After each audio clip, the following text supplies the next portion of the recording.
کله چې میرمن سره په بوکه باندې سیکس کوو نو وین مې ډېر ژر مړاوی کېږي. د دې خاص علت څه دی او څنګه یې بیرته قوي کړو؟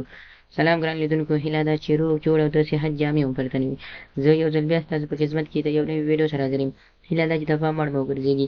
تر هر څه دمخه باید یادونه وکړم که زموږ چینل مو نه وي سبسکرایب کړی نو زموږ چینل سبسکرایب کړئ او په خوا کې ورسره د ګومړي نشان ووهئ. مننه.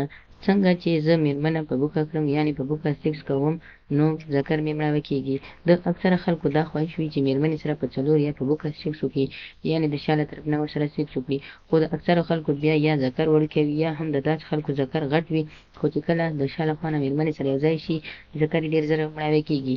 د دې لپاره خاص نقطه چې تاسو کولی شئ د دې نسخې څخه استفاده وکړئ او ذکر مو ښه قوي کړئ. تاسو کولی شئ چې د هګیو زیړ، ادرک، شات او شوده سره وڅښئ. د دې د نسخې جوړولو اسانه طریقه دا ده چې لومړی به تاسو د هګۍ زیړ واخلئ، یعنې د خامې اصلي هګۍ چې کورنۍ هګۍ وي نه فارمي هګۍ، د هغې زیړ به واخلئ او په یو پلیټ کې به واچوئ.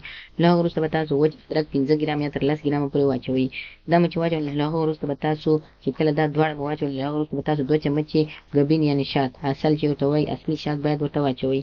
کله مو چې دا هم واچول نو له هغه وروسته به تاسو دا درې واړه مکس کړئ او تر 15 منټو پورې به یې پرېږدئ. له هغه وروسته به یې په ګرمو شیدو کې واچوئ او په ګاز به یې لږ کېږدئ چې لږ ګرم نور هم شي.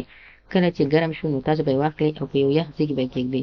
چې یخ شو نو تاسو به یې د سحر له خوا نه باید دا نسخه ځان ته تیاره کړئ.